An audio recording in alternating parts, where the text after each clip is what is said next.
All right, we check him up. The question just got posed. Is hoop mixtape culture dying or is it already dead? What do y'all think about that? I would say that hoop mixtape culture is dead. I just think that there's like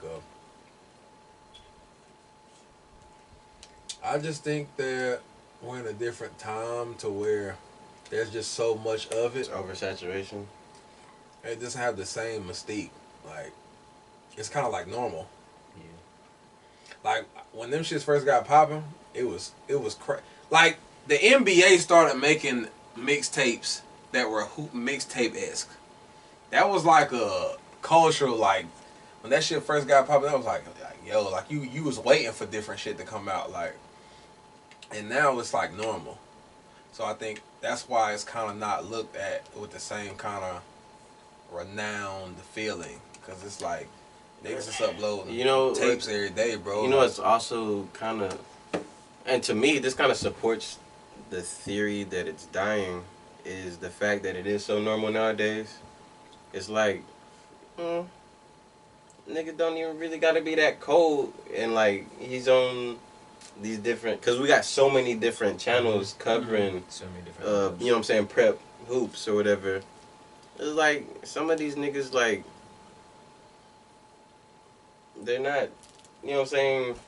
Also, they're not worth watching. Also, like, I got introduced to a lot of hoopers through watching Hoop Mixtape, but now it's different. You can, if you stay on Instagram long enough, or whatever social media platform you're on, for me Instagram mainly, but excuse me, but if you stay on Instagram long enough, bro, like that's when you, like that's like the new medium. Like I got hip to Zion, I think, through IG. Like when he was throwing them crazy lobs off the wall in the high school gym, he was doing them dunks. I seen that on Instagram. So it's kind of like, it's so many different ways to see players now. Like niggas ain't just popping on YouTube no more. Like they doing that. They got IGTV now, bro. They can do it. Yeah. I like to have IGTV now. So it's just not one. Cause like back half a decade ago, and that's crazy to think about it. Like that's half a decade ago. Bro. Like half a decade ago, it's like it was literally two places to go. It's like you either go on YouTube, you go to Hoop Mixtape channel, or you go to Baller's Life channel, right. And like those are your two places that you got. Like everybody who like you needed to know about, that's where they was. But nowadays it's like so many different avenues. Hoop Mixtape, you got Baller's Life, you got Home Team Hoops, you got Overtime, you got Hoop Journeys, Hoop Diamonds. You got Unguarded Media. City, you got City League. State. Now they yo. We forgot about City League. Oh man. City League hoops. We forgot about City League. Yeah, cause Trey Burke had a hell of a hoop mixtape on City League hoops. He was playing with Jared Sullinger in high school. Damn. Yeah, it's just it is so many different. Like it's not one place to go, and it's kind of Area's finest. Area's finest. Yeah. I remember before they merged with Baller's Life, One Entertainment was North Carolina's joint. Yeah, I remember that. That's one. Oh my God, bro, it's just a lot. So yeah, man, it back, but now it's just so many. But like he said, like, and it's not even like, at least like back in the day, like, of course, Hoop Mixtape and Baller's Life was like your main ones when it comes to like nationally, and like there was like some other channels or whatever, but like they were more localized. Like over here, like with One Entertainment, you getting like all the North Carolina hoopers, Area's finest. You getting all the West Coast niggas. Hoops is like Ohio, Midwest. Yeah, and like I like that way better. Yeah. Like if I wanted to see some niggas from a certain area, was Florida. Yeah, like it was localized. That was really dope. But nowadays it's like everybody's like covering everybody's covering the same things. You'll see like 4 different pages post like LaMelo Ball's last game. Like it's just not. It just don't feel the same. At one point, Baller's Life had split up. They had to come up with divisions. Yeah, they had like Baller's Life South, Baller's South, Life West, Baller's Life Midwest, Baller's Life East. So I'm kind of with it though, all these outlets, because it kind of, even though it's oversaturated and all this and all that, at the same time it uncovers a lot more talent. Like we see like 2 and 3 stars that are nice. Like my nigga that just went to Georgetown, white kid from Virginia, Mac McClung. He's only like a 3-star recruit. Yeah, he got a 5-star tape though. Like you know what I'm saying. So it kind of like really opens the world up a little bit more, and you see more of these, you know, smaller school guys, some of these 3-star recruits that are really cold, you know what I mean? So, I mean, I don't know.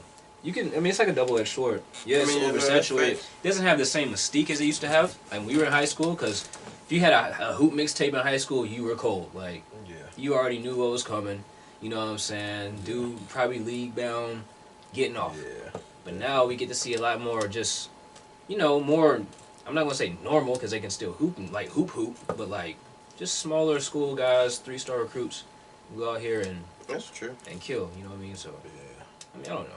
That's how I feel about it. That's true. I just think I don't know. Like, and I get it. Like, I get what times we're living in. So like, I get why people do what they do as far as like the videos that they make. But I just wish there was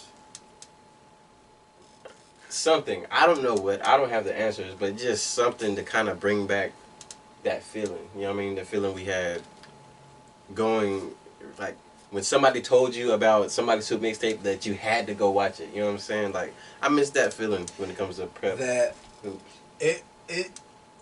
When they first got popping, bro, like when Hoop Mixtapes became a thing, bro, it was just like, the content was, like you said, it wasn't saturated. It was oversaturated. Like the content was, it was to come out like every day, really. Mm-hmm. You know what I mean? Like, if you miss, if your first hoop mix, like me, when I first saw John shit, bro, I was like, yo, who in the fuck is this nigga here? And then that was Hoop Mixtape. Then you could go back and look at old shit, 'cause that drew you in the Hoop Mixtape. And then, like now, there's so much stuff on YouTube. It's kind of like music. Mm-hmm. You can't keep up with it all. Another positive about it though too, just going off of what you're saying about like just how much content there is, it is kind of more, we get a more realistic depiction of like what's really going on, because like nowadays, like with certain niggas, like we get like every single game, you know what I'm saying? Like they show us like they game highlights, like. Mm-hmm. We're not just getting the Hoop Mixtape. And back then, it didn't used to be like that. Exactly. Like, they would serve you certain full game highlights, but it wasn't like it is now where, shit, bro, these new kids in high school, bro, they getting like all their games on YouTube. Mm-hmm. Like, all their highlights on YouTube. Mm-hmm. Like, LaMelo get a full breakdown by 4 or 5 different channels every game, bro. Like, it's like that, like slam online covering it, and then overtime covering it, and then Hoop Diamonds they covering it, and it's the same game, but they got 3 different camera angles, and they all on Melo. And it's like that with like every top 25 recruit in the nation now. So that's the difference, bro. It's just, and that's if it's something positive to come out of it, and like we was talking about this a little. These kids nowadays growing up in hoops, like, they're much more prepared to make that jump and transition to league and just the lifestyle you got to live, because they already celebrities. Like, LaMelo Ball already probably got like 1 million followers on Instagram. I don't know. He has like 2 million now. Yeah, he's on TV show, bro. Yeah, it's on TV show. Like, that's on that like third season. He's already traveled and stuff, like played overseas, like. He's equipped to be a pro already at a young age. And that's a positive thing about it. He carries himself as such already. Like, when you watch him play before games, like, bro, he just, you can, he used to it, bro. Like, you can see it in his demeanor. That shit don't bother him at all, fam. Like, he just like, bro, another game, some more cameras. You know what I mean? Like, yeah. So, if we come into a conclusion on this, I guess we could say that Hoop Mixtape culture's not dying. It's just really shifted. It's changed. It's different. It's different. Yeah, it's just changed with the times, I guess. It's different. That John Wall Hoop Mixtape, and I say that one because that's like, in hoop culture, that's probably revered as arguably the greatest of all time.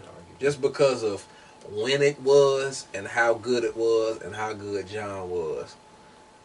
So I say that because it's like at that time it was such a unicorn. Like I think it's because of we wasn't really receiving like no that kind of content is normal for us now because we done that was 9 years ago and we done that's how we receive content now. Niggas go on YouTube, but at that time it was like, hold on, wait, what is this? I want more of this. You know what I mean? But now it's normal and yeah, so. Comment down below your opinions. Is Hoopmixtape culture dying to you? Tell us why. Or do you think that it's even in a better place now? Like, we want to know. Let us know.